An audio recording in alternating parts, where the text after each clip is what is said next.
Bago ho tayo magtungo dyan sa interview na yan, itong si Senator Rodante Marcoleta at yung mga banat nitong si Atty. Salvador Panelo dito kay Ping Lacson at Risa Hontiveros. Pasadaan ho muna natin itong si Boy Turo at itong si Marcos Jr.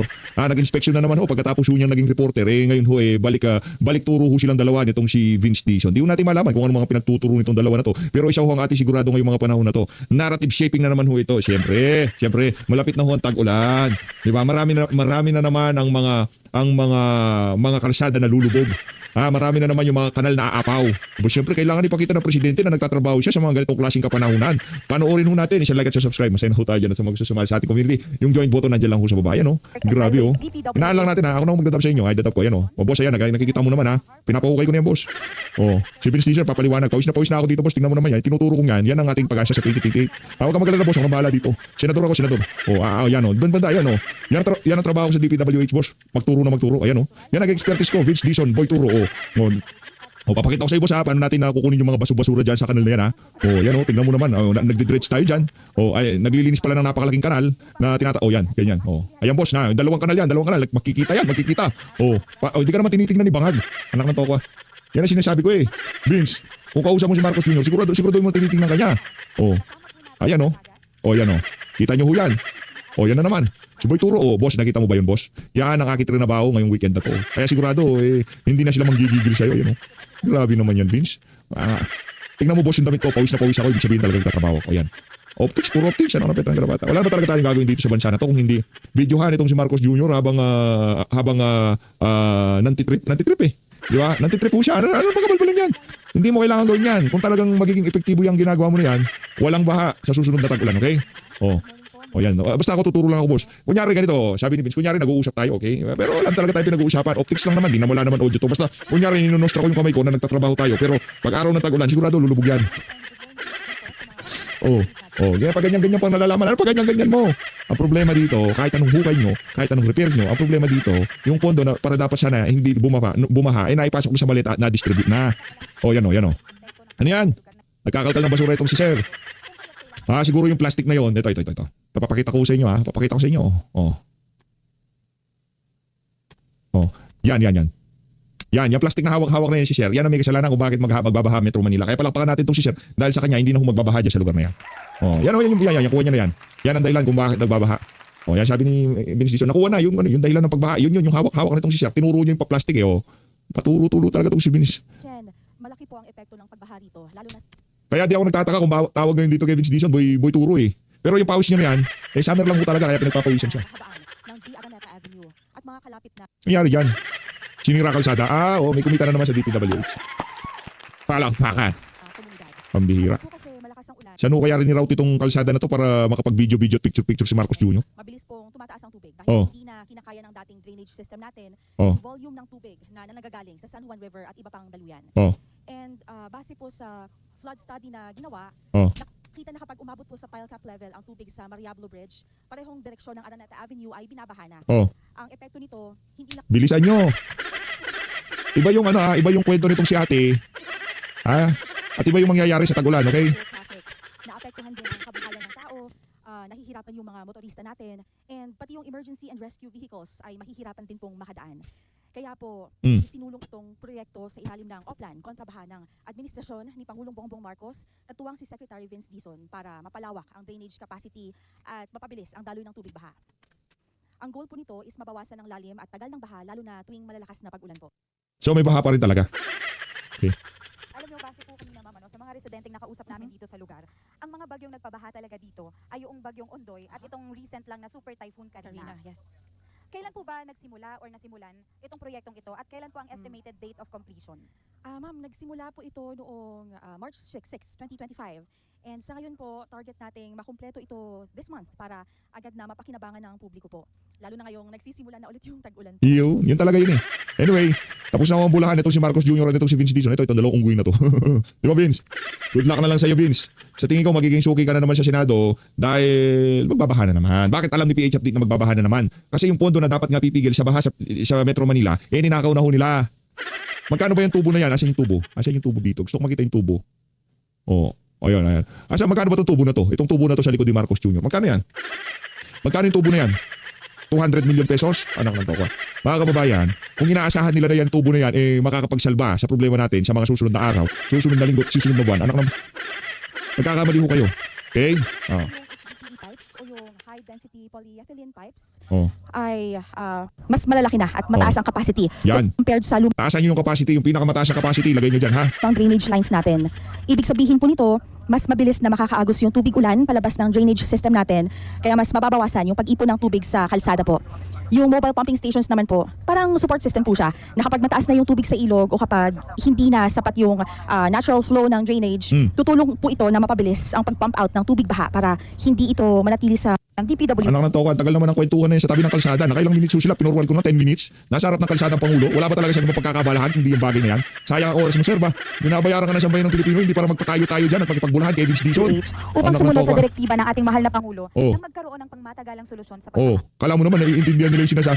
Akala mo naman iniintindi ni Marcos Jr. ang sinasabi nila. Oh, As of the moment po, patuloy pong next. Hindi pa magsasalita si Bangag, ito pakinggan natin. Okay. ang mga yes. Ayan. Kailangan, ayun. Kaya pala binriefing muna tong si Bangag para ika nga, meron siyang ibalita sa Tama buong po Pilipino. Okay? Game tayo. Good morning. Andito na, well, as you know, we're here in GR Araneta Avenue. Tinitingnan natin ang mga iba't ibang Ano titingnan natin yung mga baha? Anak ng toko. Mr. President, magkakaproblema tayo dyan. Akala ko pa naman dahil mukhang nakatulog ka naman, maganda naman sasabihin mo sa akin. Kumakamot na yun si Vince, pakamot na eh. Sir, ang ganda ng pinag-usapan, ang ganda ng diniscuss ko para may masabi ka sa interview. Magsasalita ka na lang, puro ka pa, para kasi tusin to, sabi siguro. ginagawa natin para mabawasan ang baha. At ito ay isang bahagi lamang. This is only one part of the interventions that we will be making. For example, ito, may drainage, merong nag-desiltation para palalimin yung ilog. Tapos yung nailagay doon na malaking tubo, yun ay para sa drainage din, para yung pagka magkatubig ay dadalhin dito. Tapos bukod pa ron, meron na tayong pump. Ayaw mong iuwi sa Ilocos. Kung sakaling magkatubig dyan para uwi mo sa Ilocos. Dito may bomba na rito para pagka meron na namang tubig na dumarating dito dahil dito Yan yung tinuturo na sa kanya ni Vince. Yan pala yung tinuturo. Boy, talagang effective naman pala talaga. Tingnan natin. Kung gumana yan, papalakpak ako dito sa PH update. Kung pipe lang na ganyan ang kailangan para matanggal yung baha. Anong toko, wala ng baha sa Pilipinas. Hindi yan ang problema, sir. Alam mo yan. Ang problema sa Pilipinas, yung bumabahang korupsyon. Yun ang ating problema dito. historically, pagka masyadong malakas ang ulan o kahit na may ulan, basta may ulan lang, baha agad dito eh. Kaya kailangan natin itong pumping station. Sa susunod siguro ay itong pumping station, temporary lang ito. Sa susunod ay gagawin natin permanent sa malapit-lapit sa San Juan River.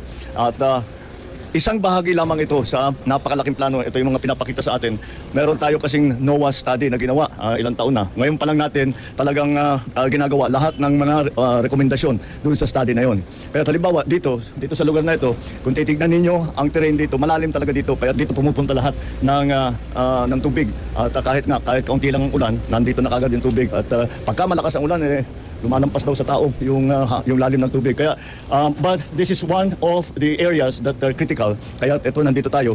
But it is not the only area that we are doing this kind of interventions to make sure that we find a way to bring the water na ilabas ang tubig at para naman hindi na masyadong mabaha.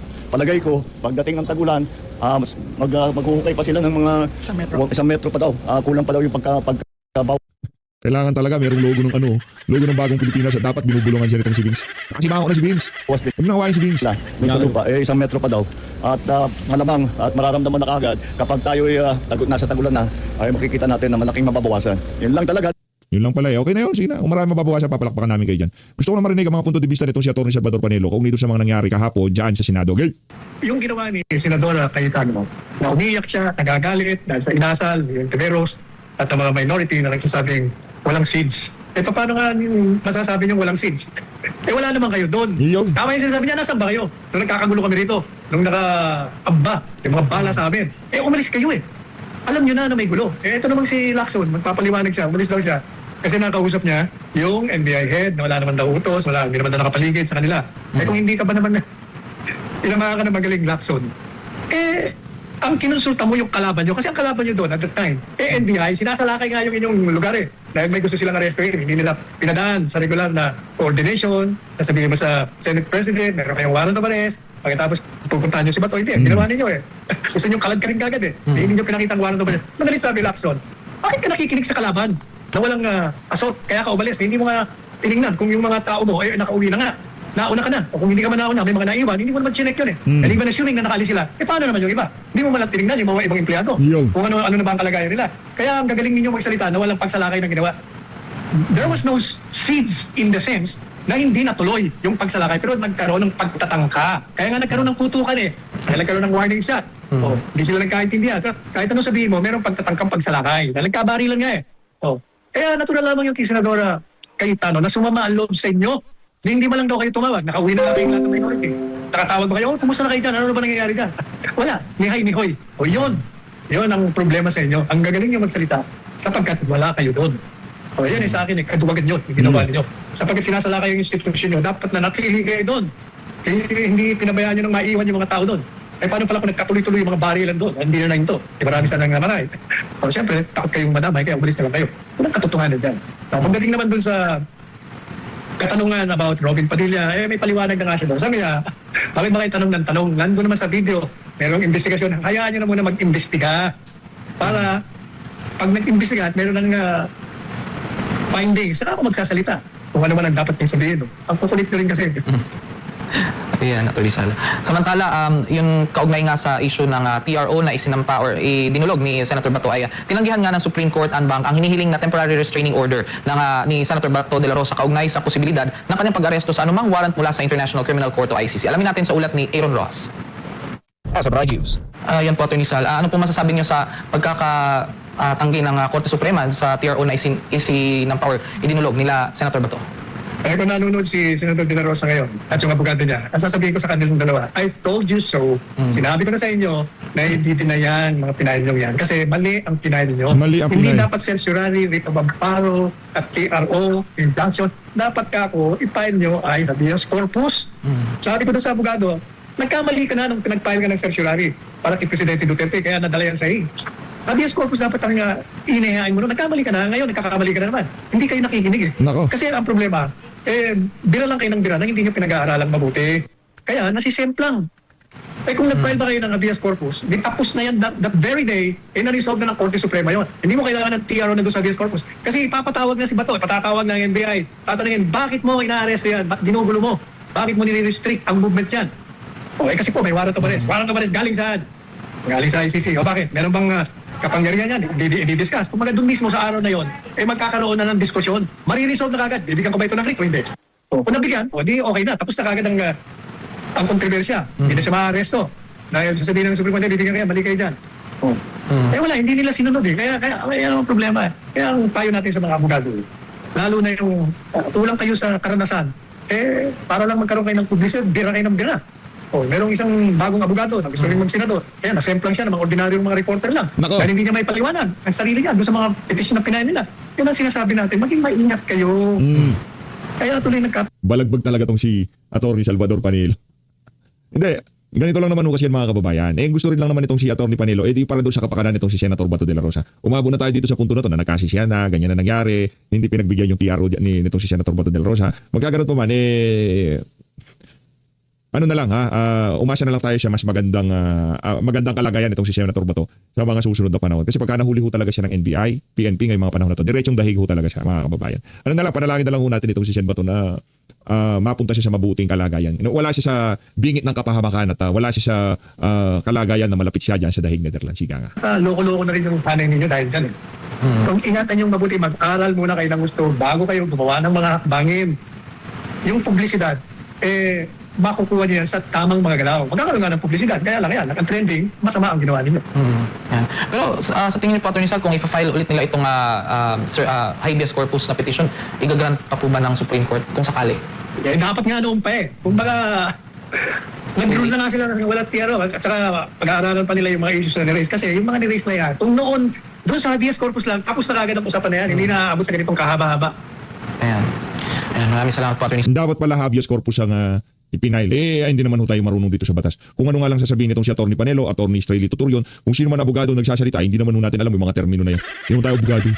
Samantala, sa panig naman ng NBI, hindi pa agad kikilos ang National Bureau of Investigation o NBI laban kay Senator Ronald Bato de la Rosa matapos na ibasura ng Korte Suprema ang hiling nitong Temporary Restraining Order or TRO kaugnay pa rin ng posibleng pag-aresto sa kanya batay sa warrant na inilabas ng International Criminal Court o ICC. Alamin natin sa ulat ni Cherry Light. Ayan po, Atty. Sal. So hindi po muna gagalaw ang NBI ng kahit anuman laban kay Senator Ronald Bato. Ano pong inyong masasabi sa ulat na ito? In the first place, sabi nila pag-aaralan mo na lang nilang desisyon. Hindi ba naman kayo mga nag-iisip eh. Yung kaso ni Bato at ang kaso ni Duterte, parehong-pareho. Alam nyo na nga, na yung mga isyong sinasabi nyo hindi pa nare-resolve, matagal nang hindi nare-resolve. 14 na buwan na nga yung aming habeas corpus petition para kay Presidente Duterte. Kaya dapat, alam nyo na yung bagay na whether ito valid or not, illegal or not, ay hindi pa nare-resolve. Kaya hindi dapat kayo gumalaw. Tanong, bakit kayo gumalaw? Yeah. Simple. Hindi may utos sa taas na i-enforce, patupad niyo yung arrest. Sino nag-utos? O di sino pa? Di si Director. Sino naman ang nag-utos kay Director? O sino pa? Di yung Secretary of Justice. Sino nag-utos Secretary of Justice? O di si Marcos Jr., ang Presidente. Of course. Dahil hindi gagalaw ang anumang law enforcement agency sa isang masela na bagay na kontrobersya na nakabimbing pa sa Korte Suprema nang walang basbas ang Presidente. Kaya yung mga pinag-uusapan yung mga side issues, wala lahat yun. Ang punot dulo ng kaguluhan na yan ay ang pagpapatupad ng warrant of arrest na galing sa ICC at hindi yan may papatupad ng NBI kung walang basbas ang palasyo. That's the long and short of it. Magaling talaga tong si Atty. Salvador Panelo, no? Rekta ho tayo dito kay Atty. Delgra, magagaling na abogado to. Kailangan nun natin marinig ang mga punto de vista nitong mga malulupit na abogado na to para gawin natin na maayos kung ano nga ba yung mga kailangan gawin dapat itong si Senator Bato de la Rosa. Okay? Maaari pa po, no? Until the case is resolved with finality, yung main case mismo. So habang meron pong issue dun sa... Kasi nakikita natin na mapanganib yung buhay and the life and liberty of Senator Bato is at risk because of the effort or the decision of government to enforce the ICC warrant on him within the Philippines. So, which Senator Bato has been saying na hindi po pwede yan. Idadaan yun sa korte. In fact, having said that, hindi po obligasyon ni Senator Bato to seek relief from the Philippine court. Obligasyon po ng Philippine authorities na pag may hawak sila ng foreign warrant, pupunta sila sa local court at hihingi sila they will apply for a warrant so that the Philippine issued warrant will be the one that will be enforced within the Philippines. Handa na pong arestuhin ng PNP ang NBI at NBI itong si Senador Bato de la Rosa. Pero kung pagbabasihan po itong naging desisyon ng Korte Suprema, dapat na po bang arestuhin? Sinasabi ba doon na maari pa or meron pang inaantay, dapat antayin ang mga law enforcer po, attorney? Ang core issue po rito yung pagkilala ng ICC jurisdiction ng bansa. Hindi pa po nawawala main or core issue dito sa kasong ito. For certiorari and provision was filed on the day taken from the Philippines to The Hague on March 11, 2025, in which si Senator Bato de la Rosa is a co-petitioner with the former president. Hanggang ngayon po, yan pa po ang ating sinusulong sa Korte Suprema na may resolve na as to whether after 7 years after we have left the Rome Statute as a state party, may jurisdiction pa ba ang ICC dito sa loob ng Pilipinas? Sa Tagalog na press release ng Korte Suprema, ang nakasaad dito po, basahin ko lang po, attorney, sabi dito, ang interim relief o pansamantalang lunas lang ang napagpasyahan ng Korte Suprema. Re-resolbahin pa ang mga pangunahing issue na inihain ng mga partido sa kanilang mga pleading at motion sa mismong pangunahing kaso. So dito sa mga katagang ito, malinaw na meron pang aantayin na pinal na magiging pasya ng Korte Suprema, attorney. Tama po kayo. As mentioned in the press briefer of the Supreme Court, yung hinihintay po natin yung ma-resolve yung main case. At dito po tayo umaasa sa Korte Suprema na once and for all, tatapusin na natin itong issue na ito na saklaw pa ba tayo sa ICC o hindi. Kasi pag hindi na tayo saklaw, kasi umalis na tayo 7 years ago, tama po kayo dun sa naibasa nyo na press briefer. Ano? Kasi ang punot dulo talaga nitong kasong na ito is the question as to whether yung ICC nga still has jurisdiction after 7 years when we left or withdrew from the treaty, yung Rome Statute na yan. Kasi kung sasabihin ng Korte Suprema, umalis na tayo, wala na pong visa yung Rome Statute dito sa Pilipinas, edi wala na rin visa yung pag-i-enforce sa mga warrant na galing sa ICC. Kung sasabihin naman ng Korte Suprema, saklaw pa tayo sa ICC, then tuloy pa rin yung pag-i-enforce ng warrant. Pero as we speak, wala pa po yung resolution na yan na galing sa Korte Suprema. So, kaya naninindigan si Senator Bato na habang wala pa po yung resolution na yan, unang-una, humingi nga siya ng saklolo na mabigyan siya ng TRO or injunctive relief, pero hindi siya binigyan. But nevertheless, that issue remains. Opo. Pero attorney, tanong ko lang po, kasi nga nagdesisyon na itong mga law enforcer na arestuhin talaga si Senador Bato. Maaari pa bang maglabas pa ng TRO ang Korte Suprema dito para pigilan? Kasi yun nga, parang hindi na inaantay yung nabasa nating mga kataga. Talagang i-enforce na po nila, attorney. Yung sa tanong mo kung maaari pa po, no? Until the case is resolved with finality, yung main case mismo. So habang meron pong issue dun sa...